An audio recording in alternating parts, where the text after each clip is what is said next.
And we're live. Welcome back, everyone. Craig and Midnight Philosopher here today. How are you today, Midnight? I'm doing fine, thanks, Craig. It's been a while since I've been on the flagship UCM show, so Yeah, thanks for having me back. well, and it's been a while since we live streamed, and I hope everyone can hear us. Um, I'm actually traveling. I'm actually going around Chicago right now in the car, so that's part of the reason I don't have my video on, and Yeah, I don't want it to lag. So, and I have some identifying clothing on, so there's just all kinds of reasons why we're going to keep my face off this one. Okay. yeah. All right, sounds good. What are you doing in Chicago? Are you going door to door spreading the UCM message? Well, if that happens, the trip has really gone off the rails. So I hope not. But I'm open to whatever Yeah, whatever the good Lord wants. It's fine yeah. with me. You got to outpace those Mormons and Jehovah's Witnesses, man. Yeah. Well, I don't know if I'm keeping up with the Mormons, but I don't think the Jehovah Witnesses usually have as many kids as I do. So we'll see. Okay. Mm-hmm. So, so yeah. So no Jonah today. This is kind of how things worked out. So we were supposed to. This was supposed to be episode 300 today. And we because I was out of town for work this week, we were not able to record on Wednesday morning like we usually do, and so we pushed it back to Friday. And then uh Jonah texted me at about 5 in the morning and said he had a sore throat and asked if I could go solo, and I'm like, well, I'm always up for that, but I don't think episode 300 should be that. So I said, and actually, a couple of people had asked if we were wanted to, if we could do a live stream sometime. I'm like, okay, I've got an idea here. We'll make lemonade with these lemons. So we're gonna Mm-hmm. live stream today. I've got about 4 hours in the car. Now I doubt anyone wants to listen to me gab for that long, but I'm here to serve if people want it. And so we're gonna live stream today, and we'll do episode. We'll probably plan to record episode 300 this week, and that'll come out next week. And the topic is going to be sort of a continuation of the prior sort of, I would say, notable episodes that we did. I think at 150, 200, and 250, which involved I think we did maybe other acts twice and solo acts once. So this episode 300, the hope is is going to be Joan and I kind of discussing what we think is the I don't know the best template for a good Catholic marriage. Mm-hmm. And we actually have a little different perspective on that, so I think it'll be interesting. And but there'll be enough heresy intermixed to, I guess, to make everyone mad at us. So anyway, so I'm excited for episode 300. Strangely enough, so I can't really tell you what I was doing, other than I ran into some friends that I haven't seen in about 20 years, Oh and wow. yeah. Well, it was a class reunion. I'll tell you that. Okay, so I haven't seen these people in 20 years, and Yeah. one of them I apparently had mentioned the podcast too early on, and so I was visiting with another friend, and this other guy comes up and he says, well, how's the podcast going? I'm like, well, and so then this other friend says, oh yeah, tell me about it. And I wasn't sure what to do. So if Ryan, if you're listening to this, you can't dox me. I wouldn't even necessarily encourage you to listen to this, but if you do, keep an open mind, okay?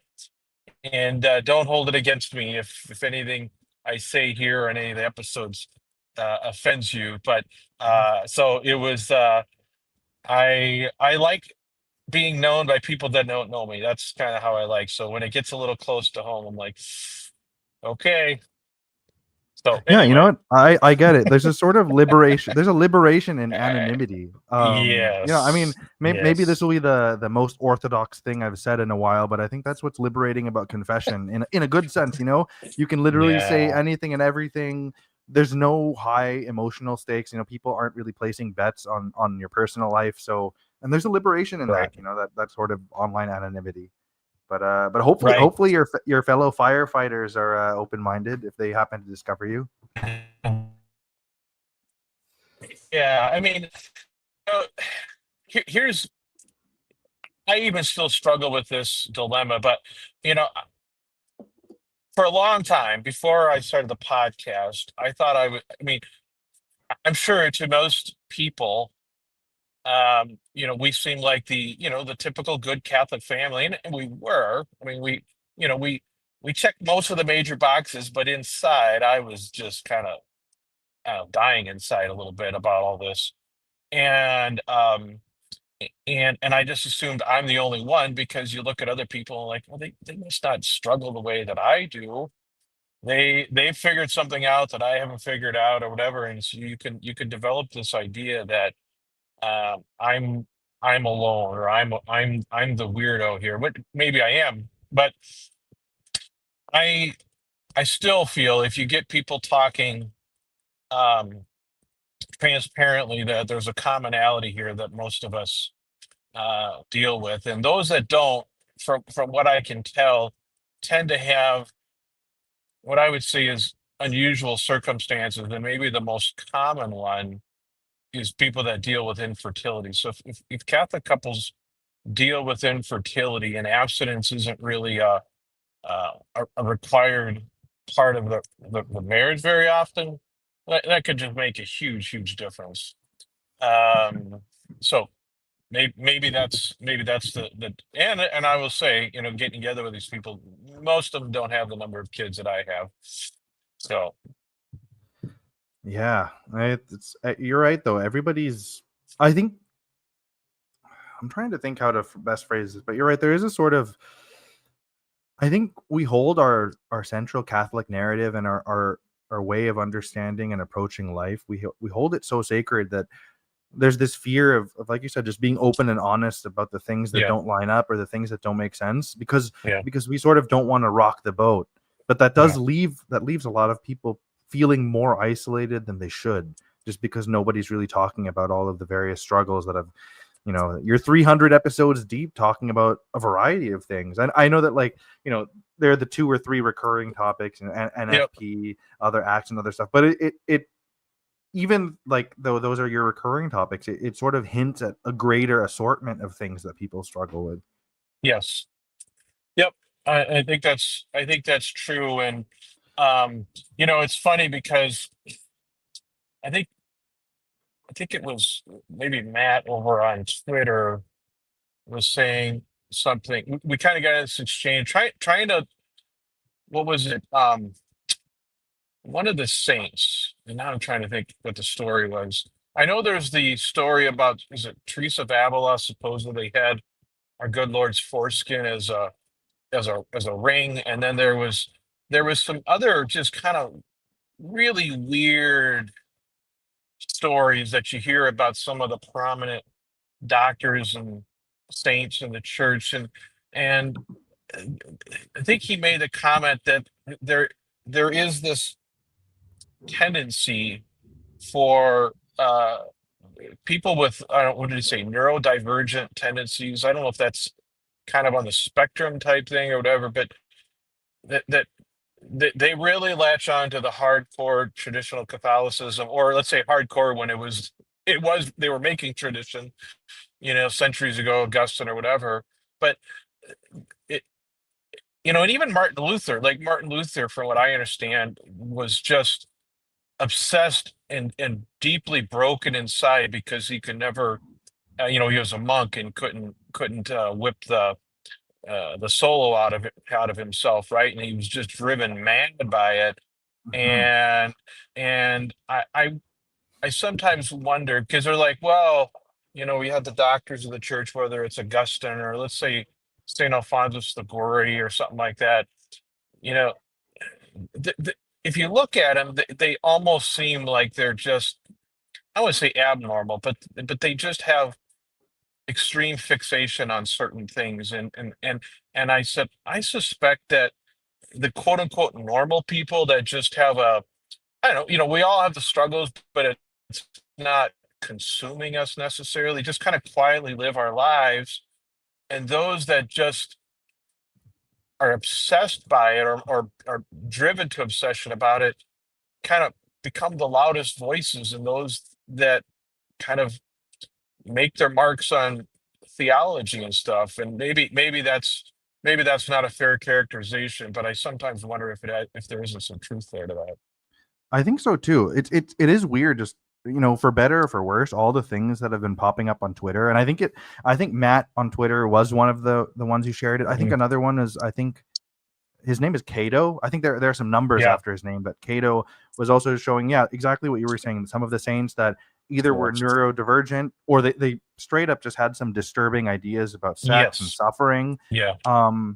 But somehow that they've kind of flown under the radar. And part of that is, Yeah. I think our tradition is so oversaturated with saints, and we generally kind of celebrate the ones that are the least controversial. Like, I don't know that you could say much about, like, Saint Anthony of Padua or Saint Therese the Little Flower. There aren't too many things, but some of the other ones that are literally starving themselves or whipping themselves and doing kind of harmful things to their mental health or even to their genitalia. They're kind of just doing things, self-inflicted sacrificial gestures that on the one hand, I think the church still very much has a culture of celebrating sacrifice, but I think I don't mean to be disrespectful by saying it, but even the PR team at the Vatican knows which stories to emphasize and which ones don't. But I think, Catholic tradition does function kind of like our grandmother's attic, that we've accumulated so many things. We just don't acknowledge all of the things that are in the tradition. Yeah, and then when there is a departure, if you will, from past teachings or doctors, they usually don't send out a press release and say, "Oh, by the way, Thomas Aquinas was wrong about this key point. We reject and anathematize anyone who holds the same position." Like it doesn't, and so there isn't any fanfare, I don't think, given when departures happen, when necessary revisions or updates happen. It's just kind of like, well, we just kind of quietly stop talking about that.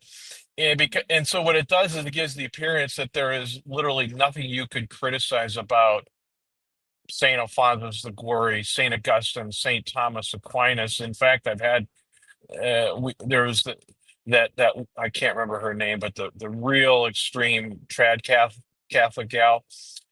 We were going back and forth with her about, in fact, the St. Thomas Aquinas did, in fact, make some notable errors. And I think the one that he's most commonly known for is the delayed ensoulment of babies or whatever. But then, kind of related to that, is he denied the Immaculate Conception of Mary. He denied the Immaculate Conception of Mary, and instead he believed that she was cleansed of original sin during pregnancy, right? I believe that is what St. Thomas Aquinas said, and of course that's not true. Like, we know that's not what the church holds, and we were trying to explain to her, well, St. Alphonsus or St. Thomas Aquinas made errors, and she's like, well, find the Pope that told him that, that said that that's wrong. And I'm like, well, they don't do that. They don't come out, and especially big figures like Thomas Aquinas, they just kind of quietly stop talking about it, right? And I think that, and I don't know, I'm not saying that's the wrong approach, but it creates the situation where these folks or these ideas become untouchable on the grounds that, well, the church hasn't specifically repudiated them, when they clearly have, just by simply comparing what the saint said with what the church later said in a very definitive way, right? You can't reconcile those two things. And so I think that is something that is I don't know if it's a problem, but it's certainly a feature of Catholicism that, especially where, you, especially with respect to trads, but even not not trads, it could be Christopher West, whatever, they'll go back into Augustine or Aquinas and pull out quotes that support their viewpoint. which doesn't, I'm not saying that they're wrong, but you know, they're not infallible. I mean, even though they're doctors and saints, I remember the story about Saint Alphonsus the Glory. I believe it was Father Carr told us on an episode that it's there's this rumor, whether it's true or not, that Saint Alphonsus the Glory, who struggled with, let's say, the temptation to self abuse. I don't know if he ever Mhm. committed it or not. That he had people tie his hands behind his back. Right. That's the legend, and I wouldn't put it past him. I mean, he was a pretty uh, um fervent guy, if we want to put it that way. And so I threw that out there. Someone was talking about St. Alphonsus the Great, and I just mentioned that comment, and they were very offended by it because they're like, well, the church has declared that he never even committed. Well, he never committed a mortal sin. I don't know if they said he never committed a venial sin. I'm like, well, how would they know that, first of Mhm. all, unless they recorded every one of his confections. Um, but you know, those kinds of things, like they're completely unverifiable. Like there's no way to verify, and it would seem extremely unlikely that, especially back in that day, that any saint went through their whole life without committing a quote unquote mortal sin, or at least a grave sin. I don't know. Mhm. Maybe we're just, I don't know, I, I think there's this tendency to kind of look back in the good old days and think that people were different than they are now. And they just weren't. We all, a human is a human is a human, I think. Yeah, I agree. I think, and I fall into this trap too. That we forget just how constant human nature is. We all just had different styles of clothes. That's really the difference between the centuries. It's mainly cosmetic, I would say, and then also the tools that we had at our disposal for navigating day to day life. But I think human nature has always been the same. I think the point about mortal sin is interesting because I don't know. I Mhm. mean, at least in my experience, and it seems the experience of many of the people in our group is that really the two categories of mortal sin are missing Sundays and holy days of obligation and anything pertaining to sex. Every now and then, you'll have a priest maybe talk about gossip and detraction and maybe you know actually that's really it. I can't think of anything else that there really isn't much discussion around anything else. It's really just missing mass and things pertaining to sex. Um, and It, those two are kind of death traps, especially in modern life. Particularly, with Sundays, especially if people are working two jobs because the economy is rough and it really can be out of the way to go to mass for some folks. I'm not saying it's tough for everyday folks, but there are exceptions. And then, like you said, human nature has always been human nature, and what can be more human than our sex drive and all the decisions that go into navigating intimacy, even in the context of a purely licit Catholic monogamous marriage. So yeah, I don't know, we're just always, it's like a landmine field with mortal sin. well, and even within categories, let's just take the broad category of the sexual sins, right? I mean, there's a wide range of things from, let's say, an extreme end, like let's say adultery or something like that. I would say, let's say adultery, fornication, Mhm. contraception, solo. Like, let's put all those arguably fall into the category of quote unquote sexual sins. But I suspect for most people, if not all people, those present differing levels of difficulty, if you will, to not commit, right? I mean, Mhm. I don't know that I've ever. I mean, adultery is not something I really think about or worry about or whatever. I mean, but to me that would be the worst. Like that to me, that would seem like the worst thing I could do for my marriage and to my wife would be to do that. But I don't really, like, it's not tempting to me, and I guess maybe I've never been asked to, but I wouldn't have any trouble saying no to that, right?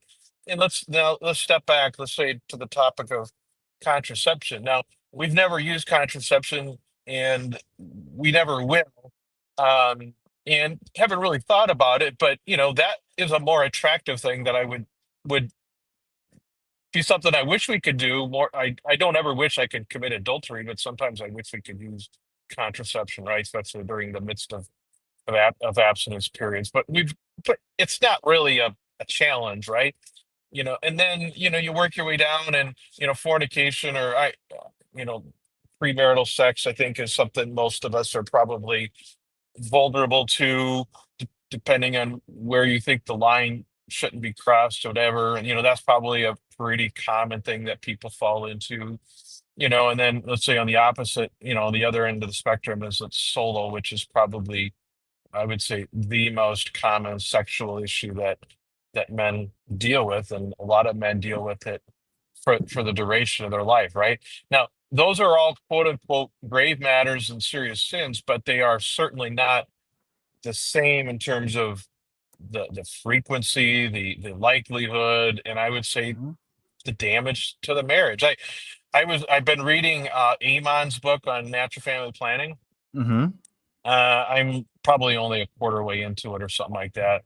Um, but there's some nuggets in there. The one thing he pulled out that I just chuckled at, and I shared it with my wife, but he he he attributed to a saint. I don't, maybe it's been Saint Thomas Aquinas, I believe it was, but it was, if it wasn't him, it was someone else. Made the claim that um, what did they say? Oh, refusing the marital debt was a more great. I don't remember the exact word they used. A more grave matter or a more serious violation to the marriage than adultery, because paying the marriage debt is something that the couples, that's sort of sacrosanct, if you will. It's a key part of the marriage vows, Mhm. and they contended that it would be more harmful to the marriage to refuse the marriage debt than to go out and have an affair. And I'm like, I've never heard anything so absurd in all my life. And I asked my wife, and she was like, "What are they talking about? Like, it's crazy. Like, Y- can we just say It it's crazy? Because it it is." it's insane, man. You got to share that quote on the Discord sometime, because I feel like, man, Yeah. that's wild. I feel like I think that quote in and of itself is a whole video. Oh, yeah. Yeah. That is wild, and I think one of the that kind of leads into like a discussion of what I find so troubling about the hardcore trad perspective is I really can't get past how, I mean, they say it's about human dignity, it's about the sacredness of marriage and all of that, but I can't escape the instinct that it really is objectifying to just make someone pay there's something so loveless and lifeless about the way they approach marital debt. I mean, I understand, like, a married couple, you have to negotiate intimacy and make sure that you're both feeling loved and you're feeling taken care of, but there's a way to do that in a way that's communicative, sympathetic, you know not just like threatening mortal sin and accusing the other of like harming the marriage by not putting out, and also always putting women at risk of pregnancy if there's good reason to avoid it. um but the way they're so legalistic about it, it's so inhuman.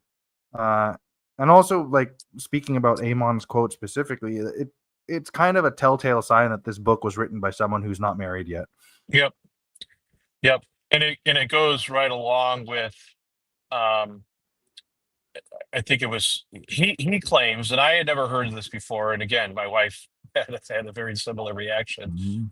He claimed that the reason why the I don't even use the word the church. Let's say the doctors of the church who talk about this stuff.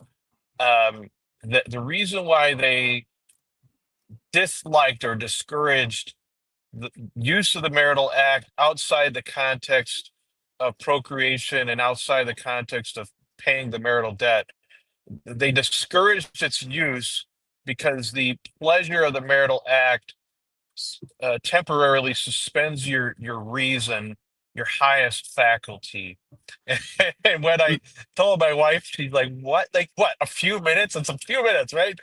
And and so, like, supposedly that is the foundational concept for the teleology folks like St. Thomas Aquinas, for why they not only frowned down upon, but more or less theologically forbade enjoyment of the marital act outside of either procreation or um, providing in requesting and giving the marital debt in order to curb concupiscence. But unless you needed it to stop yourself from committing some other sin, you shouldn't make use of it. And that apparently is why. And I mean, I wouldn't say the church has um, repudiated that or whatever, but I mean, I don't see that anywhere in, let's say, Casti Connubii, certainly not Theology of the Body and Humani Vitae. And so again, they've kind of like moved on from that. And now I think the core principles have remained, but the reasoning has changed. I think it seems to me the reasoning has changed. Yeah. I do feel that, like, yeah, going theology of the body. I think like the term for it now is I think mutual submission is how Yes. it's, Yes. and there's something. I guess I think the implication or the connotation of mutual submission is there's a softness around the edges compared to rendering the marital debt, which Mhm. it kind of it kind of sounds like Uncle Sam kicking down your door to make sure you pay taxes. It has that feeling. But you're right. I do think that the theology of the body didn't change too much substantially, but it shifted the tone Yeah. and at least the cosmetic aspects of the church teaching. But of course, because we have to maintain consistency of 2,000 years, it's more of Yeah. an updated understanding Yeah. of the church's perennial teaching. I think Yep. that's kind of their way around it. I know Tim Gordon has a lot of disdain for mutual submission and finds it too feminist, Yeah. but Well, not to not I'm loath to say I agree with Tim Gordon, but there's a certain level of truth, like the idea of mutual submission. Are you a baseball fan? Do you ever do you I'm not super knowledgeable, but I've seen a few games here and there. All right. Well, I'll give you a baseball analogy that I think kind of makes sense. So, and it doesn't really deal with the game, but it deals with contracts. Okay. So, um, someone's, you know, let's say someone signs as a free agent and they enter into, let's say, a 3-year contract to play baseball for, let's say, the Yankees. Okay. Mm-hmm. And there is oftentimes what they a lot of times there may be a team option or a player option. Okay. So let's say the contract is for 3 years, and then let's say the team has an option or the player has an option for the fourth year, right? And so that means if let's say the player has 3 bad years and he Mm-hmm. doesn't think he's going to get a good contract on the market, he will invoke that player option because it's better than he's going to get on the market. On the flip side, if the team has an option and the player played really well and they think he's going to get a lot more on the market, they will invoke the team option, right? But it's usually Mm-hmm. one or the other has it.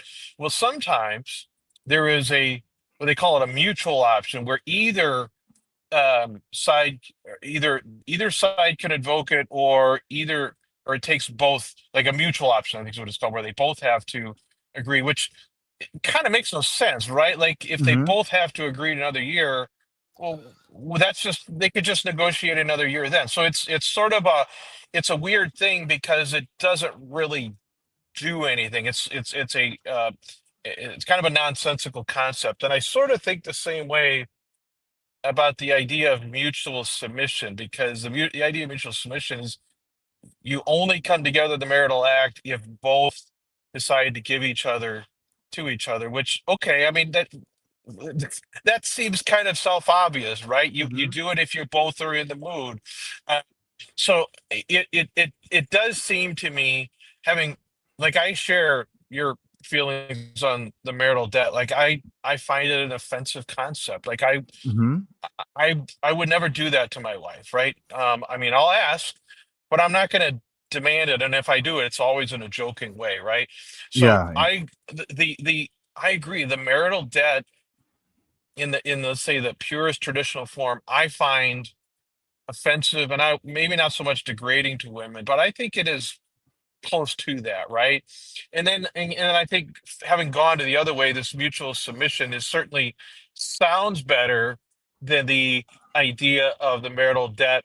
It almost goes too far the other way, and then kind of coming back to what I think we talked about in our episode last week is sex and need. Like if it just makes it totally optional, then well, okay, well, I don't know what that gets us. Like just say it's optional. Just say do it if you want, if you both want to do it, and if not, no harm, no foul, right? Like we've just completely gone in the opposite direction, except that and the problem with that is, like you say, we've retained the quote unquote key rules, such as, let's say, no solo, no other acts or whatever, and those are grave matter. And I've always said I don't agree with the idea of the marital debt, but it logically follows from the idea that there's all these ways that you can fall into sin if if you're required to abstain or whatever, and so you do that. I mean, like if truly going solo, if you will, is grave matter and going to send you to hell, then I understand why the church would say you got the marital debt. Like you need to be able to invoke that theoretically, right? But Yeah. so anyway, No, I think you're right. There is a grain of truth in the marital debt. I think it's just approached in like correctly. I think the language is wrong. I think the spirit is wrong too. Just the tone with which they talk about it and threatening yeah, mortal sin, and also putting the onus on your wife. Like, oh, yeah, you didn't have sex with your husband enough, and that's why he's out sleeping around or looking at porn. hmm And I think yeah, that's a real terrible way of yeah, establishing the conversation. You are right though, because that sex is an integral part of the marital relationship, hmm and I would say it is a need for couples to maintain that closeness and that connection. hmm And so it absolutely should be a consistent part of marriage. It's just you shouldn't approach it with such cold or threatening language, because as it stands, I kind of my the way I understand it, the way the Rippergers and the Tim Gordons of the world approach marriage debt is it kind of just feels like morally acceptable prostitution in some ways, because it's like there's a service and I demand this service right now, and there's something kind of hmm loveless about it. Whereas if it's an ongoing conversation where you're always, a husband and wife are checking in with each other, making yeah, sure that, and kind of like you and Jonah Prime are always talking about, understanding each other's love languages more and hmm creating an environment where yeah, hopefully it's just, you have to work within the rhythm of your lives and your schedules, and how you have to balance your time as a couple versus your time taking care of the family. There's right, obviously a lot of moving parts, but of course there should be an ongoing conversation about how to make sure both husband and wife are feeling loved and your needs are taken care of. It's just it shouldn't be approached in this like cold, legalistic, threatening way. right. Yep. No, I agree. So, I had I had an interesting question. This is probably a little bit off topic, but um, someone, a friend of the show, messaged and asked if the story of Onan is a historical event that we're required to believe or not, or is it optional? Oh, that's a good question. I feel like variations of that question have been popping up a lot in terms of just especially things in the Old Testament, like what is literal historical fact and what is sort of metaphorical. Um, and of course, the further right you are in the spectrum, and by right, I kind of am making it analogous to the political spectrum, but the further you are in the trad, Kennedy Hall, Taylor Marshall, Hmm Tim Gordon, Chad Ripperger spectrum, it's like the more you're inclined to take kind of every letter as a record of history. I suspect that those of us in the UCM community are, maybe I think we're more open minded to how tradition has evolved, how literary analysis has evolved, and what current scholarship reveals. So Yeah, I don't know. In my opinion, I think I would think it's a metaphor for how the Jewish people of that time really took, um, sort of their understanding of marriage, and if your husband's wife is widowed, or sorry, your sorry, if your brother's, Mhm. if you lose your brother and therefore your sister-in-law is a widow, there's this sense that you have to take care of the vulnerable in your society by marrying your brother's widow, making sure she has an heir so that her status in society is secure. So I lean in that direction of that it's a story to indicate just how important that was to Jewish social structure, that you have to take care of the widows. Yeah, and the reason I bring that up within the context of this, can you still hear me? I feel like I'm breaking up a little bit. Can you hear me? Yeah, I can hear. Okay, I can hear just okay. just fine. And the reason I bring that up, it's kind of came out of left field, but it kind of comes back to what we were just talking about. How let's say Mhm. Amon is right, and the rationale that, let's say, Aquinas had for discouraging use of the marital act except for Mhm. procreation was because of this preeminence of reason, right? And the fact that Mhm. the pleasure of the act suspends reason. I don't know if that's true or not, but if it's true and the church no longer uses that reason, like where does that leave the teaching? Because like we said, the conclusions, the ultimate conclusions have not changed, but the reasoning, I'd say, definitely has. And I would say similarly, I think it's really hard to separate the church's teachings, quote unquote, onanism without the story of Onan, right? I mean, it's not talked about a lot in overt terms, although I know that in Casti Connubian, I believe maybe Humani Vitae in a footnote reference the story of Onan in support of it. But I think it's really hard to, I think it'd be really hard to argue that the story of Onan is not integral to the foundations for the church's teachings on things like, well, coitus interruptus, or some say that's the clear basis for the teaching against masturbation. I don't know if that's true or not, but to me, this is the problem. This is, I think, a problem with the church's some of the church's teachings on these things, because it's clear to me, like I said, that some of the foundational pieces to all this have either been proven wrong or have been um, moved. The church is no longer following that, and and some will say, well, that doesn't matter. The fact that the teachings have remained the same is the important part. I'm like, well, is it though? I mean, because I mean, I think one can certainly argue that what what was what was a given is the teaching had to remain the same, right? It Mhm. wasn't like it wasn't like they said, oh, I guess we don't necessarily think that suspension of reason is the reason for it. Let's start over. Let's do a blank slate here and start over and ask ourselves, well, what's a proper use of the marital act or whatever? I mean, I I think if we're being honest, that the teaching had to stay the same, and it was never even an option to come to a different result, right? And so Mhm. then it just became, okay, this explanation doesn't actually make sense. Now we got to come up with another explanation that supports supports what we, have always hold and want to continue to hold. And and I think that, and so to me, that and the story of Onan and all that, I mean, just like, well, to me, you pull a thread on the sweater, I don't think you trim it and it's like it continues to unravel. And Mhm. that's where I think that's kind of the rabbit hole that at least I kind of find myself into, is when I look, like I don't think you can just say, well, it doesn't matter if the story of Onan is true or not.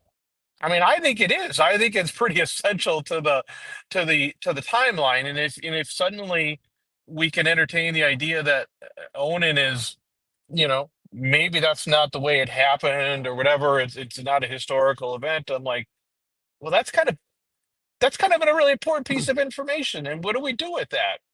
Yeah, I think this is kind of reminding me of something that I think Steve Skojek just posted about earlier today. He reposted it. It was something about, well, I'll do a really butchered summary of it, but the function of it was that all of these theological concepts and these myths, and I don't mean myths in a Yeah. derogatory sense, but just these traditional Yeah. stories, they Yes. sort of they act as a kind of container for the values that a society needs to function, and, Yeah. a way of understanding reality. But we need to contextualize it in a narrative that's sort of passed down, something like that. I'll definitely share that that post with you later, and maybe I think it would be really good. It would provide good points of discussion for later. And I think maybe, and it is that I think a lot of what we struggle with, exactly as you said, that there are these values that help with human flourishing, or at least at one point it was perceived that they helped with human flourishing. But we've sort of the justifications we have for these ideas and these morals are kind of interchangeable, and we have to kind of switch it based on the language that appeals to the people of a current generation. Yeah. because maybe, in the ancient times, talking about how God struck, the coitus interruptus king, Onan himself, struck him down, right? Yeah. But then Yeah. at some point, that story might have no longer been as effective, and so you have Thomas Aquinas now talking about teleology and Neoplatonism and Aristotle, and now same teachings, but it's a little bit more sophisticated, and there's premise A and premise B, and you're getting to syllogistic philosophical thinking to reach the same point. And then for some, it might, maybe for the peasant class that doesn't have time for teleology, then you just have to say, listen, the church has always taught this, and it's mortal sin if you disagree. And then it's kind of a little bit more of carrot and stick explanation. Well, let's But even use a slightly less controversial, but I would say not controversy-free issue. But let's talk about the story of Adam and Eve, right? And Mhm. so, in the let's say the debate between, whether it's okay, whether you can believe in, let's say, young Earth creationism and the 7 days of creation, whether you can believe in evolution, and and whether those are, incompatible with each other. And I certainly there are trads out there that say nope, you have to believe in young Earth creationism, you have to believe in the story of Adam and Eve, and you have to condemn evolution or whatever. And I don't think that's actually what the church says, right? I think it is, the church says what is important, what we have to believe as Catholics, is that God is ultimately responsible for creation, right? Mhm. Whether Adam and Eve is a literal story or not, or whether it is like you said, a way to try to understand God's role in creation, it doesn't matter, right? You're fine to believe either one, right? But the Mhm. core issue is God is the author of creation, right? And I Mhm. and so I sometimes wonder if, and but I think a lot of people, um I think understandably say, I don't know that you can just, I don't know, like seamlessly go from the story of Adam and Eve is real to evolution can be real, and not start to question some of, the core principles we believe as Catholics. I mean, Mhm. I I think evolution to some extent is almost, I would say, irrefutable, almost undebatable, and there is an element to that. I'm like, I don't, I'm not sure how we do reconcile that with with our faith, but I don't spend a lot of time dwelling on it, right? But and I think in a more serious way, if we take out if if we take out the 38th chapter of Genesis, I think that's where it is. If the story of Onan never happens, man, I think you end up with a a very, very different set of foundations for sexual ethics and what is and isn't allowable within marriage. Like, I mean, you're still going to end up with the Ten Commandments. You're still going to have plenty of basis to say fornication's wrong, adultery's wrong, whatever. I mean, those are to me, those are the key sexual rules that people ought to follow. I think you Mhm. have a much more difficult time making an argument against contraception, and I think you have an extremely difficult time laying out an argument against, let's say, solo without. Well, even I think even with, I don't think to me, Onan even on his face doesn't really. That's not, he wasn't dealing with solo, like I don't think. Uh, but whatever. So to me, if we can dismiss, if you will, or at least entertain the possibility that these events didn't actually happen and that they are allegory or myth or whatever word you want to use, it's hard for me to say, like, would we have necessarily would everything have taken the same trajectory? Would Casti Connubii say exactly what Casti Connubii said? Would Thomas Aquinas have held what Thomas Aquinas held? I don't know. I'm not convinced that it would be the same. I suspect it could be very different. I think so too. I think a lot of the more reactionary traditional stuff has been less about. I mean, I hope I'm not being too judgmental, but my instinct is it really has been less about um, refining our understanding of reality as it is, and in dialogue with other people who see the same reality that we're living, and kind of it's been less about engaging in honest conversations and more about preserving identity and preserving a narrative that we've been defending for centuries. And I think that does make it very difficult to have an honest reckoning of how all of this stuff stacks up against what we're continuing to learn about through science, through the considering how other cultures and religions have developed. Um, and I think there's this fear that if it's not literally and factually true, then it has nothing to offer. But I would beg to differ. I think even if we update our understanding of this stuff, I would even contend that it might have more to offer because it gives us, like, it's a window in time of how our fellow human beings, 2000, 3000, 4000 years removed, how they saw themselves in relation to God and in relation to nature. Um and why do we have to stunt ourselves? Like, we can't update our understanding of God and of nature and our relationship thereof. We're sort of constantly recycling the things that might have served people back then, but in the context of our lives, a rigid wooden interpretation of the text is no longer serving us. And I think if we allowed ourselves as a tradition to have more flexibility with our reading of the texts and to understand that it emerged from a particular time and place and culture, I think we would have less problems.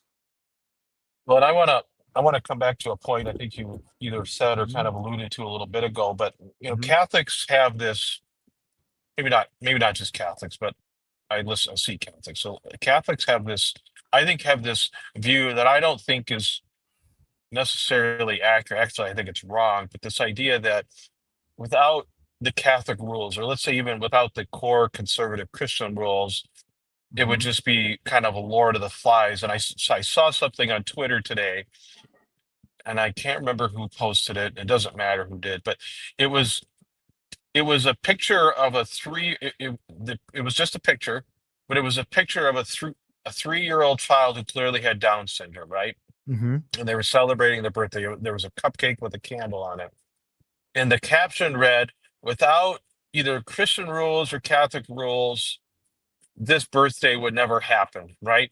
With the I assume the claim is that they would have just been aborted, right? mhm. And I just find that really, really offensive and presumptuous. Now, is it is it more likely that someone that doesn't have any of our values is going to have an abortion if they find out their child has Down syndrome? Probably. Are there Catholics that have abortions when they find out their child has Down syndrome? Sure. But it's certainly not the case. I mean, I would assume it's not the case that every non-Catholic or non-Christian person is going to have an abortion simply because they find out they're pregnant with a Down syndrome baby or some other birth defect, right? But that's what we tell ourselves, or that's what some people tell themselves, I think, to justify their views. And I don't know that that's necessarily accurate. And in a Mhm. sort of in a similar vein, I think, well, number one, let's take adultery, right? I mean, I Mhm. think clearly, I think one of the greatest harms you could do to your marriage and to your spouse is to engage in adultery, like assuming it's without their consent, right? Mhm. Like that is a clear violation, and I think almost all people, Catholic, non-Catholic, non-Christian, whatever, understand that that's wrong in some respects. Maybe not in some you know religious way, but they understand that that is a wrong, harmful thing to do, right? And that is a deeply harmful thing and a bad sign for your relationship. And but I think, let's say taking some of the other examples, let's just use contraception for whatever. I think there is a similar. I mean, everyone likes to say, look at Humani Vitae. Paul VI predicted all the horrible things that have happened because people started using contraception or use it more often. And maybe there's some truth to that, but I think a lot of that is, I don't necessarily think that's true. And I certainly don't think that, let's say, a good, faithful married couple, Catholic or non Catholic, that's using contraception is doing the harm to their marriage um, the way that adultery would. Like, I think we're allowed to make those distinctions, even if they're both, let's say, immoral, if you will. I it's clear to me that one causes almost unavoidable harm to the marriage, and the other one may or may not, and maybe in some ways actually makes the marriage better, despite, let's say, the morality of it, right? Mhm. Yeah. I I'm going on the point about all the things about they say that contraception or other acts or uh, it kind of reminds me that the algorithm has been showing me some of your older episodes, and I saw that one where Christopher West was responding to your question about other acts, and he said that Mhm. like by default, because it's considered sinful, then it automatically harms It's you and un- you're yeah, yes. but you're kind of dealing with an invisible and immeasurable harm. It's just sort of like someone saying that, oh, you now have an invisible black spot on your soul, and you might not feel bad, but you're in hot water. You're in trouble. But and yet we have so many testimonies about how it's helped Mhm. marriages that were, if anything, there's maybe what are there marriages that are harmed by contraception? Maybe. It's possible. It could be a case by case thing, but there are also marriages that are clearly harmed by obsessing over the rules. We can't Mhm. deny that either. And if the rules are good, they should never cause harm. Or even if they cause difficulty, it should always lead to a better result in the long run. But there are people that are just stuck in hardship with no end in sight. It would be understandable if consistently it would lead the marriage to a better place, but that doesn't seem to be the case. Yeah. No, that is. Oh, were you gonna? You had something else you wanted to say? No. I think that was it for that point. Yeah, I mean, I totally agree, and this is something that I've really been wrestling with intellectually, with this stuff, especially the kind of the key topics that we talk about a lot, solo acts, other acts, and even to some extent contraception is, um, like to me, like I don't have to be told it's wrong to commit adultery to know that I don't want to do that to my spouse, and even Mhm. let's just say there's a hypothetical situation. Let's say my wife and I were going through an extended rough patch, and I felt like I was being mistreated, and I was away for business, and I'm down at the hotel bar, and this attractive woman comes up and starts to flirt with me or whatever. I mean, I suppose in that hypothetical situation, it would be um, a hardship for me or sacrifice to like not take up her. Let's say I knew I would never get caught, and it's been so long since I had someone told me that like that, and I could rationalize myself, like I would know that that's the wrong thing to do, no matter how I felt about my wife, and if even if let's say she was clearly the wrong and whatever, and I was the victim, like that would be the wrong thing to do. And it's not hard, even though that would be hard under the circumstances and whatever. I understand that I'm still doing what's best for my marriage. Like there is a short term or a long term benefit to my marriage to say no to that desire, right? That I want to fulfill right now. Mm-hmm. And for me, and this is I catch a lot of flack from the folks that tell me just use contraception, because getting what you said, like for me, even even if we felt like we had the moral permission to use contraception, I would sincerely be concerned about the potential damage to our marriage, because I think I would be very susceptible to taking advantage of my wife, or to becoming resentful when there's really no longer a reason for her to say no to me if I want it, right? Mm-hmm. And so I would be I for me, it would probably present a more harmful situation in our marriage than NFP and the abstinence ever does. Okay, so Mm-hmm. that for me, it would be like I really don't have a lot of interest in that, even if let's say I didn't have a moral concern with it. Mm-hmm. And but that may just be me. Like I recognize that there may be other people that wouldn't be a problem for them, and I don't think it would always be a problem for me. I mean, I like to think that I could develop the level of respect and self control, etc., that I would not, it wouldn't be the norm for me to misuse my wife, but it would be something I would always have to be mindful of, in order to keep that from becoming a negative to our marriage. So for me, again, I the church's teaching on contraception, at least in my situation, sort of lines up with what I could see would be harmful to our marriage in some respects. Okay, but Mm-hmm. when you get past that and you get into the topic of other acts, solo acts, whatever, that's where it stops for me, because I can no longer see or recognize harm, to the extent that those things, let's say, are done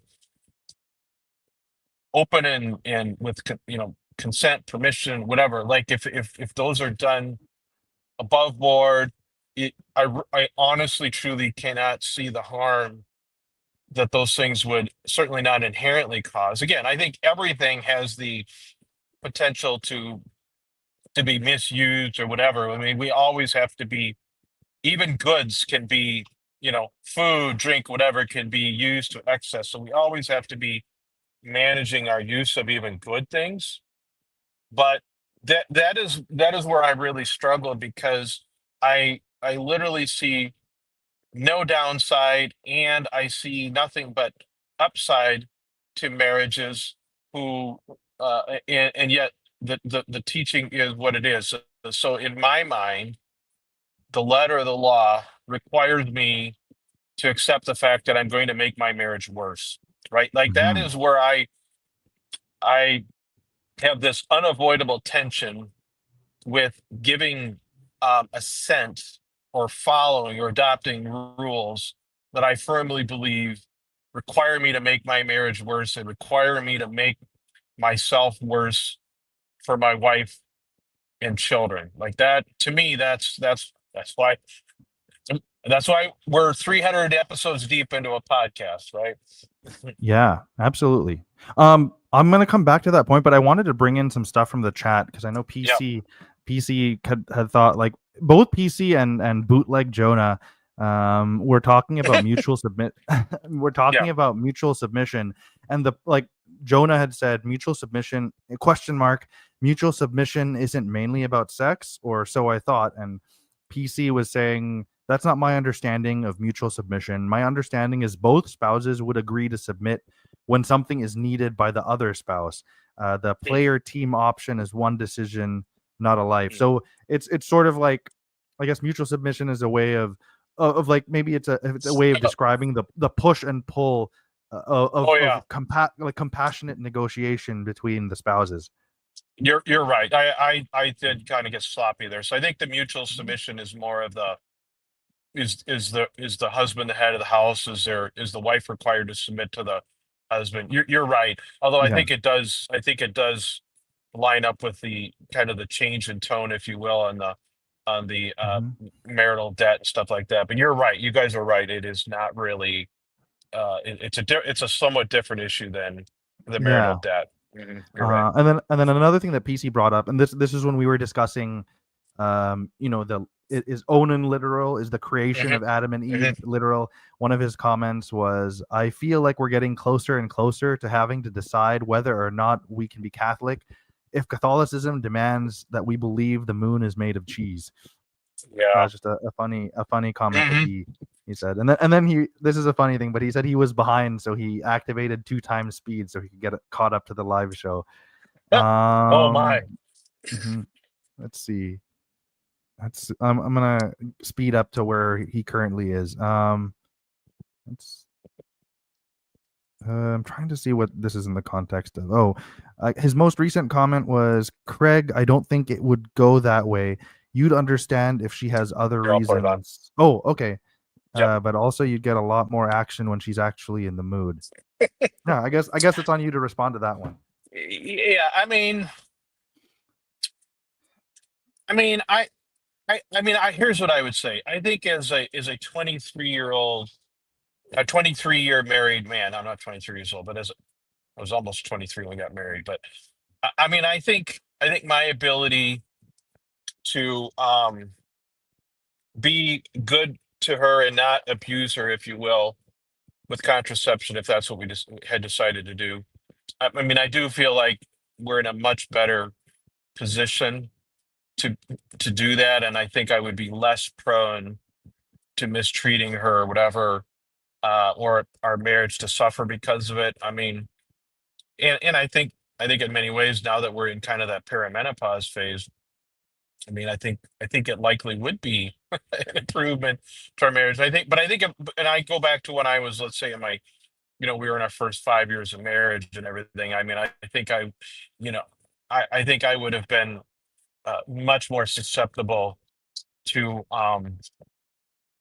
just I think mistreating her or whatever if we no longer had to worry about getting pregnant every time we engaged in the marital act. So maybe that's, you know, because a lot of this too is I do believe there is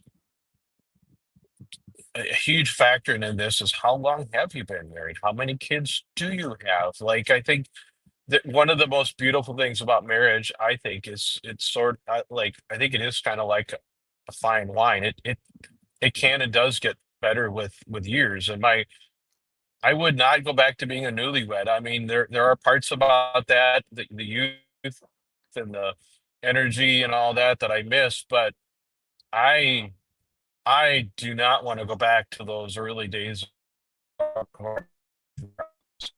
Just did not understand her at all. Yeah, I'm sure there were a lot of growing pains, and you're a better man than you were 20 something years ago, and hopefully, I think, from what I hear, your wife is also a better woman than she was 20 something years ago. So you really, hmm I mean, hmm in the best marriages, you're sort of growing while facing in the same direction and supporting each other. Yeah, and even like let's the whole marital debt or is sex a need kind of thing. Like neither of us, I guess, believe or practice that in the let's say the Rippiger sense of the word, but we sort of do follow that a little bit. And I would say if you ask my wife, she would say it's much closer to a need than a not being a need, and she takes that very seriously. And and I would say we have sort of a like for us is a couple using NFP now. Roughly half the month is abstaining, maybe a little less than the half the month is abstaining, and the other half or a little more half is available, right? And she, you know, she um, takes seriously the fact that we need to kind of take advantage of the infertile times, and she um, undoubtedly, let's say, engages more, is willing to do it more than she would want to, because she understands it is especially important to me and sort of indirectly important to our marriage. Like, I think that is kind of the key insight that that she has come to in the last few years, that was, I would say, kind of lacking for the first 20 years, is she understands that our marriage and my relationship with the kids and all that is very much intertwined with this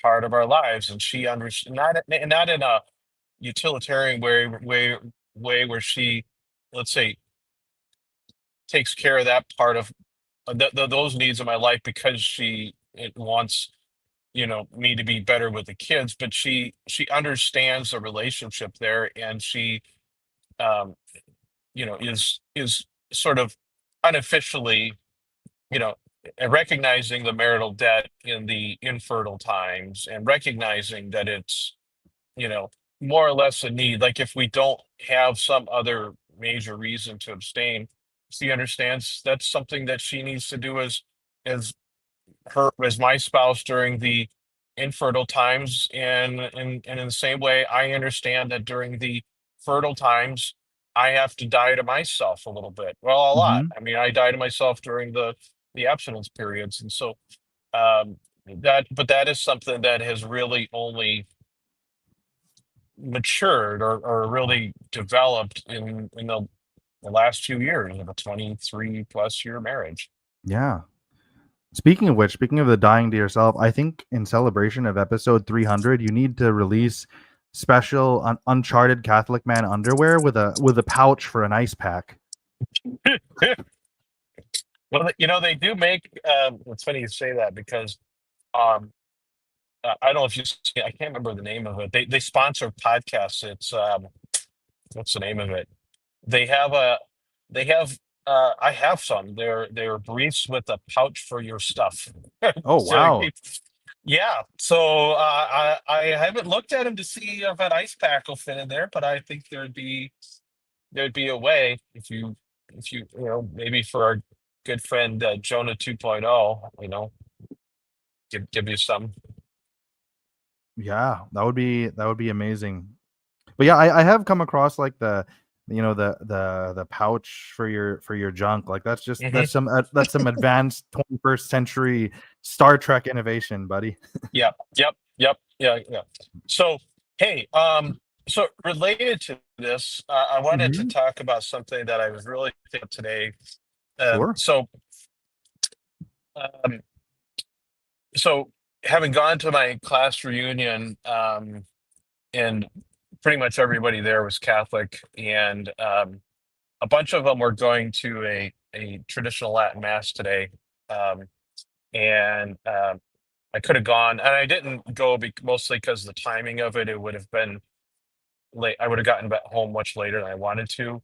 But in reality, I went to what had been our parish when I was in school, and it's a charismatic Novus Ordo parish.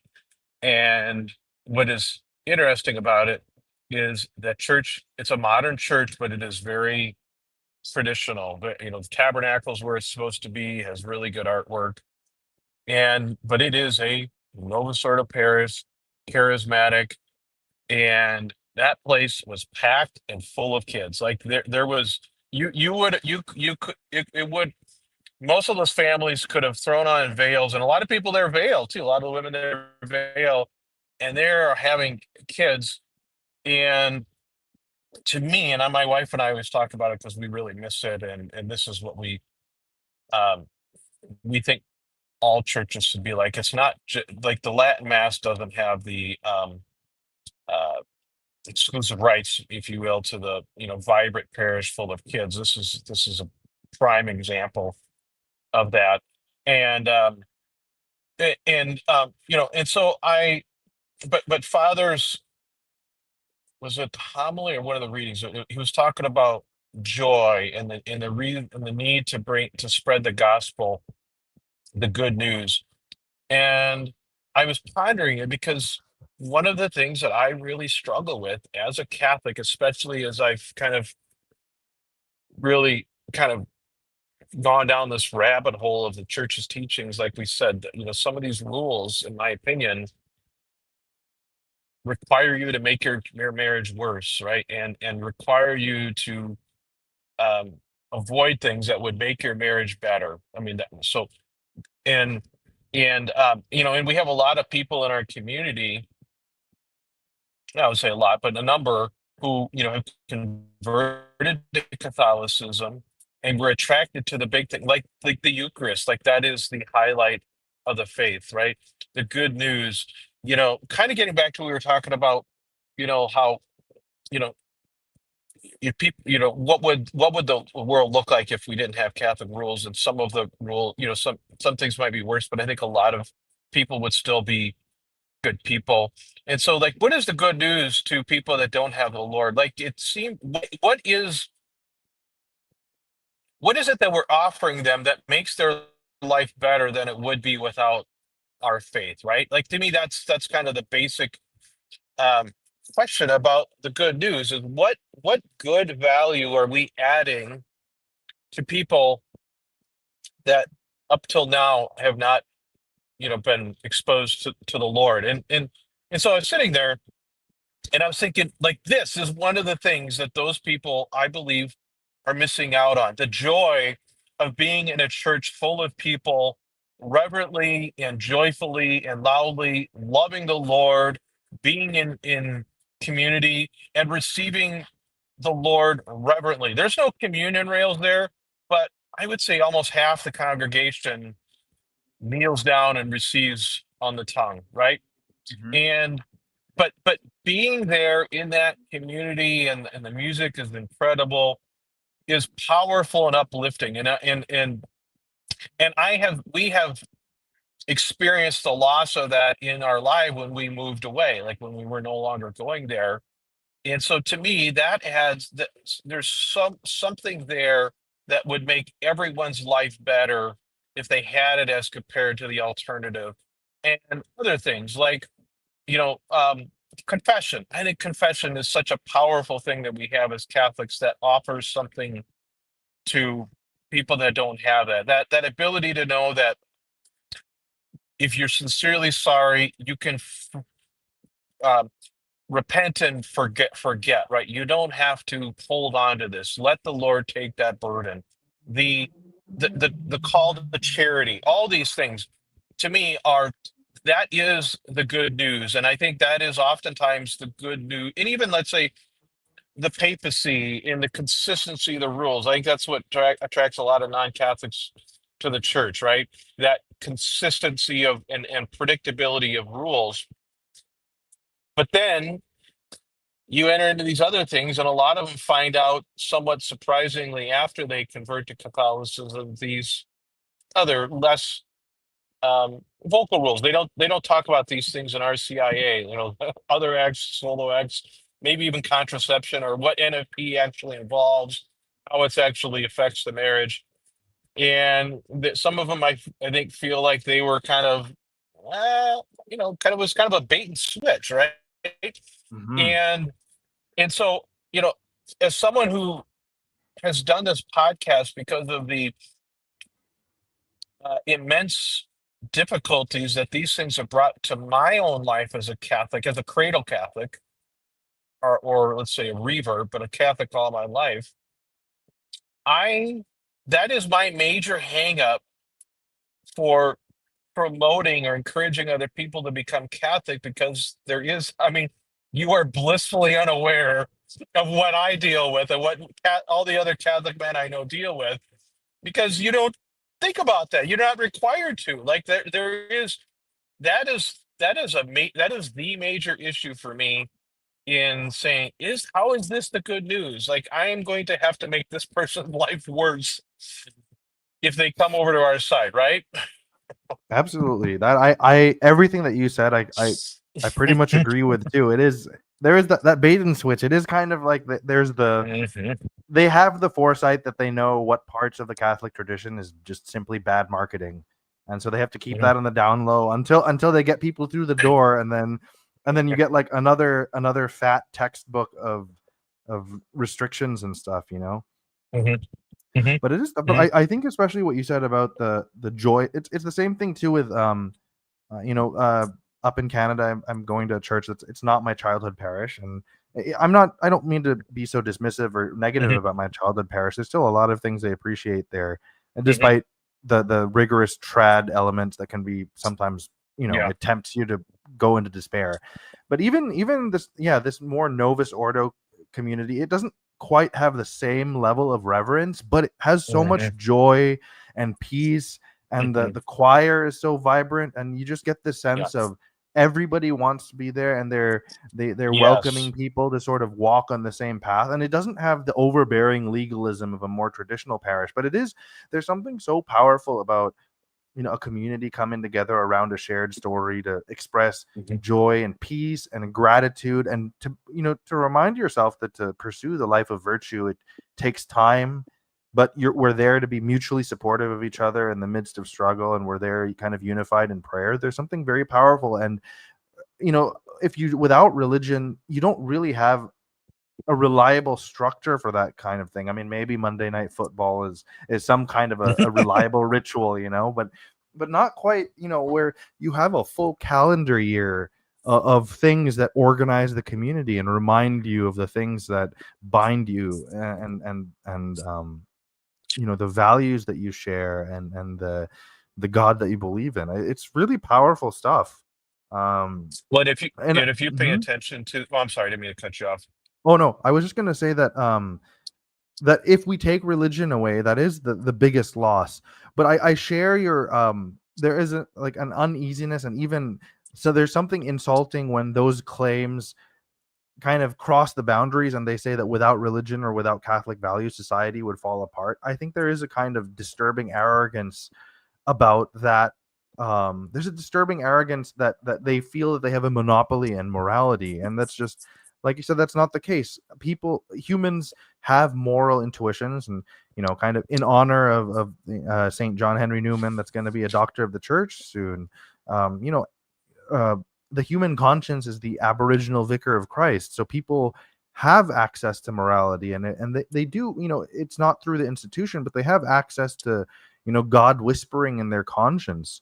And I don't think it's a fair thing to say that without religion, society would collapse and there is no morality. But certainly without religion, we would lose that structure that binds people together in community.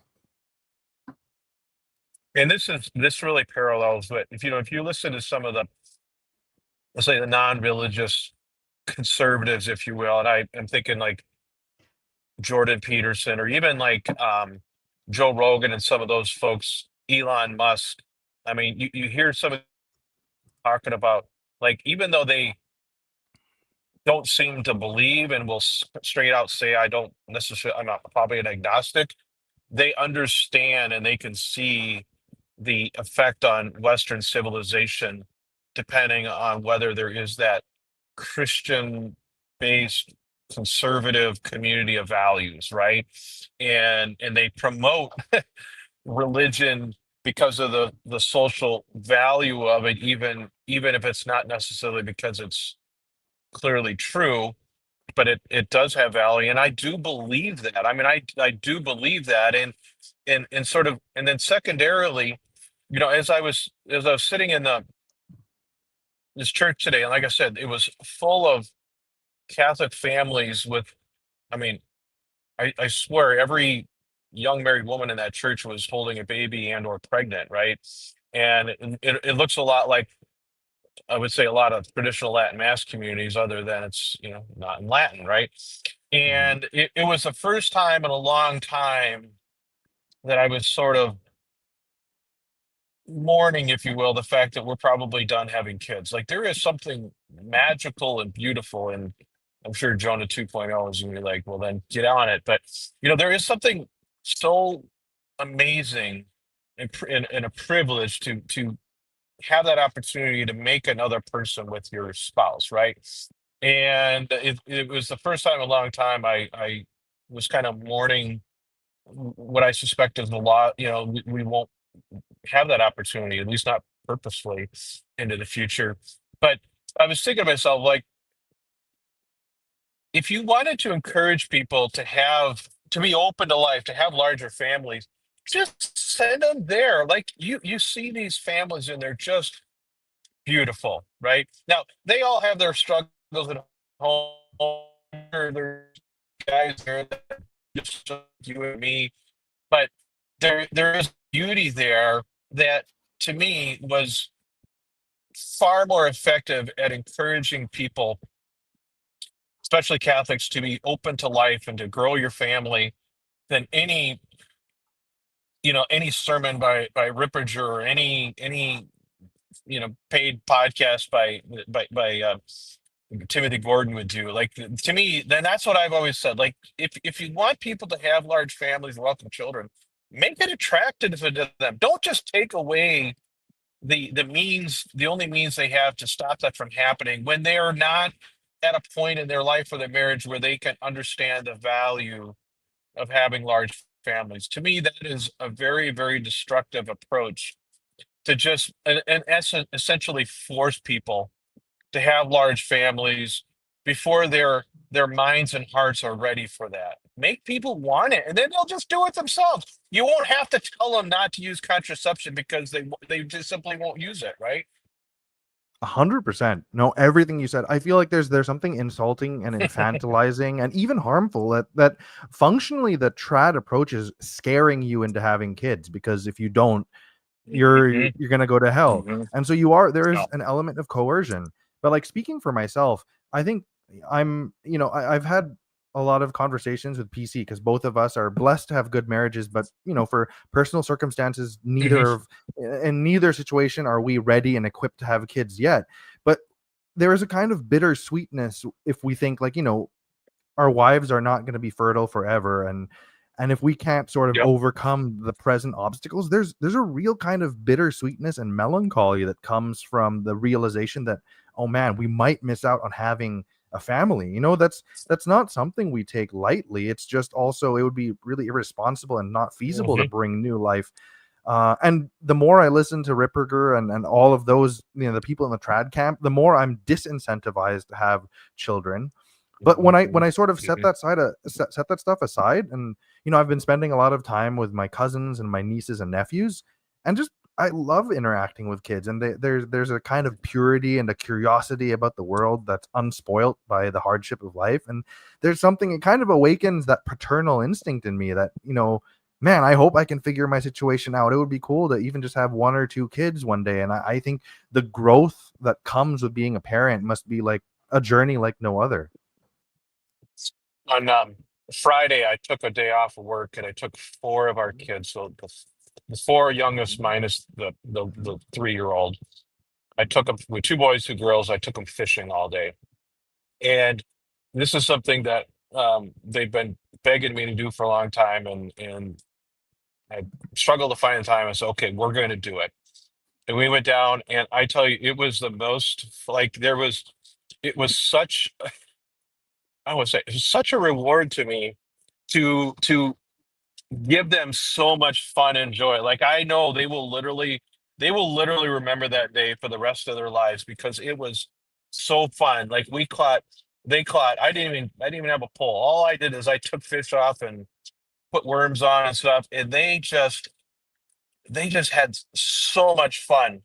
And I would never ever give a single one of my children back. Like, I truly love being a dad of nine, and I love being a dad of younger kids now more than I ever did. Um, but there is a toll that comes with it, and our biggest struggle has never been about the number of kids, but the timing of it. Right? We've just felt like Mhm. we're just never like our biggest challenge, and probably the biggest reason why we are probably not going to have anymore, is we just do not have a house big enough for more kids. Right now, we don't have a dining room space and a table big enough that the whole family could sit around the table for a meal, right? We are spread Hmm. out. And to me, that is like a basic thing. Like if we can't do that, um, how do we bring another child into this, right? And so for us, it's been because we sort of had the kids we wanted faster than we was necessarily good for us. We could never get to the point where we could financially and whatever get to where we could add on to the house or buy a bigger house or whatever, right? We've always sort of been behind the eight ball there. And that has taken a huge toll on our marriage. My wife, it's very stressful for my wife to be the mother of the family that we have in the circumstances that we live, right? And if that were different, we went to a friend. So this party I went to was a friend of mine, and he and his wife. His wife is a doctor. And they have two kids, beautiful family, beautiful kids. But their house was three times bigger than our house, right? Hmm. And they're able to afford it because they were married. She's a doctor, and they I think they were married for like 9 or 10 years before they had kids, right? There is so if I had that house and whatever, and I was in their financial situation, I think it's likely we would have more kids, right? Hmm. So that is for me at least. That's that is the biggest challenge I think the church needs to deal with is make it more practical for people to have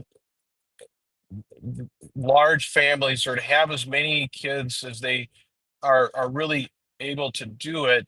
And a lot of it is just the timing of it. NFP and these other rules can make it extremely difficult not to have that timetable for more kids kind of forced upon you, if you will.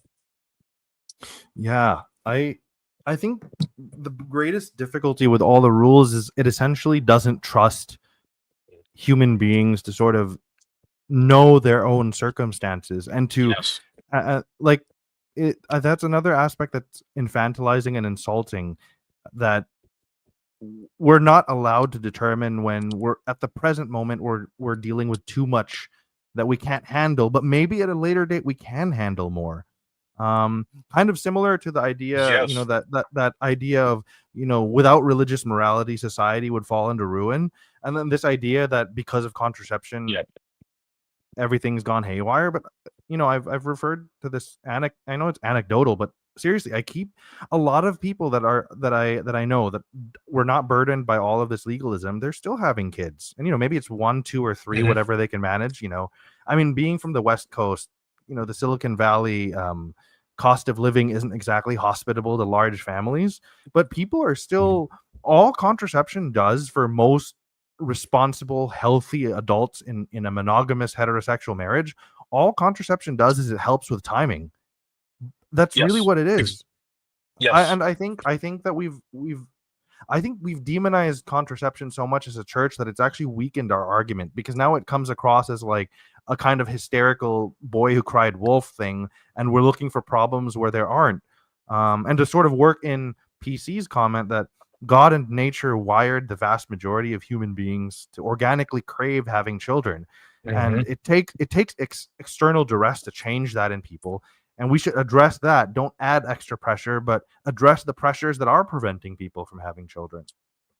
It reminds me of a couple I know, not Catholic, and I'm not even sure they're Christian, but certainly not Catholic. Had sort of the traditional American family, had a boy and a girl. They were done having kids, and then what was it? Oh, she she was on the pill. She was on the pill, and they were not planning to have any more kids. Um, and she started feeling, I don't know, sick or something like that, and went to her doctor. And her doctor, they ran a test and concluded she was pregnant, but she was in the process of having a miscarriage. And they said, stop taking your birth control pill because it's, as I understand it, was like inhibiting the body's process of going through the miscarriage process, right? And so they stopped that, and being what they are, they came together, and then like literally the next day, the doctor calls them and said, "We made a mistake. We gave you the wrong results. You are not pregnant." And of course, they got pregnant, right? They got pregnant that time, Yeah. and so they were, you know, understandably upset of the mistake, right? And this wasn't part of the plan, but yet they made it. They loved that child, like we would never want to not have that child, right? So there's that even those couples, when things don't go according to plan, I don't think it's certainly not obvious that everyone just goes out and have an abortion, right? Now, they probably did some things to make sure that didn't happen a second time, but Hmm. that happened, and they can't they could never imagine their family in any other way, right? Then Yeah. I think that's pretty reflective of how most decent people are or would be if they weren't, let's say, necessarily um, trying to follow this whole apparatus of the Catholic rules. Yeah. I'm always torn with, I think, because so much of our culture, like Catholic culture, is very skeptical about human nature, and I think that that's sort of Yes. rooted in the theology of original sin, which is, maybe I'll get back to that in a little bit, but it is, but Yeah. I think we could afford to have a little bit more faith in humanity. I mean, honestly, we look around the globe, and maybe there are fewer and fewer reasons to have faith in humanity, but in some sense, I think sometimes when we expect the worst out of ourselves, we also, that becomes a self-fulfilling prophecy. And I think Mhm. if kind of like, I think maybe it's a new agey cheesy therapy thing, but I think there is some merit to, how you talk to yourself affects your performance. Like if you're always negative, and you're always entertaining self-doubt, then you're not going to play really well in that sports game, or if you're going to perform a concert, you're not going to play your best music if you're always talking down to yourself about how you're not as good a musician, or Yeah. you're not as good an athlete, right? and Yeah. and then you Yeah. and I think when it comes to morality, and when it comes to these existential things, I think if we're always treating ourselves with suspicion and not treating ourselves with grace, I kind of think that it becomes this negative psychological loop where we sell ourselves short, and we end up fulfilling that prophecy that we're not as good as we could be. Yeah. Yeah. It's really hard for me to see what exactly is the good news. Like what about what they're saying is the good news, right? Like it just and I think that is so for me, as a former trad, that was the major thing that kind of led me back to, let's say, normie Catholicism, and why, when given the choice between going to a beautiful traditional Latin mass with a great choir today and the one that I went to, it was a no-brainer for me. I mean, for me, and I'm perfectly fine with go to the mass or whatever that fits you and your desires and even the season in life that you're in, right? That why why can we not just let everyone kind of pick your path? Why does it have to be all or none? Why does it have to be my way is not just the best way, it should be the only way? And that just seems to be what tends to happen a lot of time in Catholicism, because I think primarily because we have this concept that truth with a capital T can only be one way. And if there are two perfectly good um, paths to the same end, is, is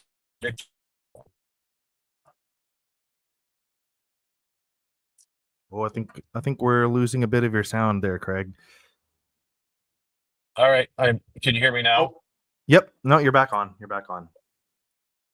Okay. Well, you probably didn't miss anything super important, but to me, you know, let people have some agency and choose the liturgy that suits them well. And why would it be such a problem if we gave couples a little more agency to decide what is the right, I don't know, set of rules and guidelines and values that they follow, and it may not even be the same throughout their marriage. There's seasons to marriage, right? Yeah, absolutely. On a little bit more of an optimistic note, at least at least as far as I can tell, I mean, Pope Leo seems to. There is something about Pope Leo that makes me hopeful. I think. I mean, Yeah. he's still maintaining tradition, and I think at the Mhm. very least there are some cosmetic choices he's making with maybe an increased use of Latin and traditional Yeah. vestment and Yeah. allusions to well, being an Augustinian, of course, he's going to quote Saint Yeah. Augustine quite a bit, but Yeah. but he also doesn't seem too heavy-handed, and there is something more hopeful about his papacy so far. So I hope that he continues, in the direction of Saint Francis, or not Saint Francis, sorry, of Pope Francis. But maybe well, at least for us in America, we have that advantage of, well, finally we have an English-speaking American Pope, so we Yeah. won't have any Translation. controversial, Yeah. yeah, exactly, controversial poor translation of things that you say in an airplane. Yep, for sure. No, I honestly haven't been following him too much, and and I do have to kind of remind myself that even Augustine, like I I probably fixate too much on the few things that Augustine said that really bother me. But you look at his conversion story in the is it City of God or whatever, and his Hmm. like our hearts are restless until they rest in you. I think that he said that like there is like I mean that's beautiful. Like I have to remind myself that there is a huge uplifting story about Saint Augustine, and I shouldn't just reduce him to the few comments that drive me crazy and seem to impact my life today. But we're we're all we're all people with a story. We're broken. We have highs and lows, victories and failures, and maybe that's the message. Is we just need to keep keep that in mind for everyone, even our favorite saints and doctors in the church. Were not necessarily much different than us. Yeah, I think if it's sort of like if Saint Augustine were alive today and he was on Twitter, he would be reduced to his worst tweets and his Yeah, hottest takes, and yeah, it's sort of, yeah, and that's, I think that's kind of the curse of our species in a way, that yeah, we're sometimes yeah, reduced to our most clumsy actions or our worst opinions, and at the expense of all of our other great contributions. And yeah. I think in a way, Saint Thomas Aquinas and Saint Augustine are victims of that, where they're Yeah. reduced to their most controversial and problematic elements when Hmm. their work has this great richness to it. Hmm. Nope, I think that's true, and I hope we can all apply that to ourselves and each other. And whether it's Pope Francis, Pope Leo, or JP2, or even Taylor Marshall and Timothy Gordon, I think we it's that's a good lesson for us to reflect on as we wrap up here. Yeah, for sure. Oh, this has really nothing to do with anything, but since last night, speaking of Timothy Gordon, I don't know why, but I've been feeling inspired to just keep poking at the bear, and I Yeah. guess I've definitely gotten myself in some kind of comment section war, and people are calling me gay for opposing Timothy Gordon, and I'm accusing them of sucking his toes because they're just so sycophantic. Well, my hat's off to you as someone who's so far has found a way to thread that needle without getting blocked. I did not. I got blocked Yeah. right away. So good. Keep doing the get poke just as far as you can Hmm. without getting blocked, because we want him to be exposed to Yeah. you. So Yeah. good for you. I'm proud of you. Thank you. Of course, the usual uncharted Yeah. disclaimer: do not take Yeah. theological advice from us, Yes. and also, Yeah. Midnight Philosopher is absolutely not an example of virtue. So, do as I say, not as I do. Yeah. And I suppose we're probably I should have said something along the way. I know Jonah 2.0 when he popped in was like, "What the heck is going on?" So for anyone Mhm. who is still with us, uh, we should do more of this. But this was an aberration. Jonah, the normal Jonah.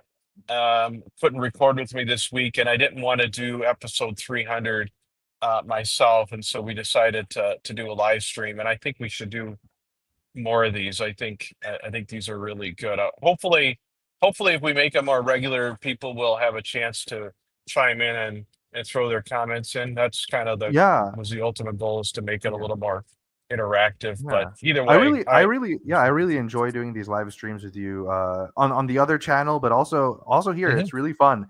Maybe I mean, at this point your schedule is certainly busier than mine. mhm. But maybe we could put out a poll of what times work best for you and for your audience, and Yeah, we could pick even something, even if it's just a couple times a month. I think it could grow the audience and encourage conversation and add yeah. some wit and humor into the mix. Yeah, I would be totally up to that. The biggest challenge for me is the best time for me to do it is in the wee hours of the morning, but I found that's not a great time to live stream if you want other people on. And Yeah. but I'm open to it. This worked out because I'm not at home anyway, and so Hmm. this was perfect for me. And Yeah. I hope those that follow, watch this later, enjoyed it, or at least weren't too offended by it. And we'll be back to our normal Yeah. content starting again next week. And like you Mhm. said, maybe we can do some live streams a little more regular now on this channel. Yeah. Maybe for the if you ever do early morning live streams, we need to market to your European audience so that they'll at least be 9 hours, 8 or 9 hours later than your time zone, so maybe they can catch it.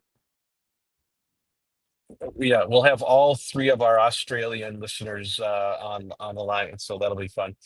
Yeah, there you go. Okay, all right. Well, I appreciate this. I'm going to go ahead and wrap it up. Looks like the chat has kind of quieted down, and so Mhm. let us know. I guess so. Final thing is, if you have any particular questions or things or ideas that you'd like us to cover on the show, especially as it pertains to episode 300, which is going to be kind of a deep dive into what a lot of what Jonah and I do is we, I don't know, ask questions and raise, I don't know, hypotheticals, but we tend not to, at least I tend not to give my own personal opinions on things, at least things that I think might get the good Catholics questioning me a little bit. But I'm gonna probably be a little more transparent about what I think. But there will be a healthy dose of disclaimers next week. And he said here, no one should take theological advice here. We're just people that are just open and transparent, trying to be good Catholics as best we can. And so just don't uh, don't read any more into it than that. So take that for what it's worth, and then do your best in your own life. The more disclaimers there are, usually it's among your best episodes. Okay. Is there any chance that we'll get a Jonah face reveal or not yet? Maybe that's episode 500. Well, let's see. If one of us wins the lottery between now and Wednesday, maybe.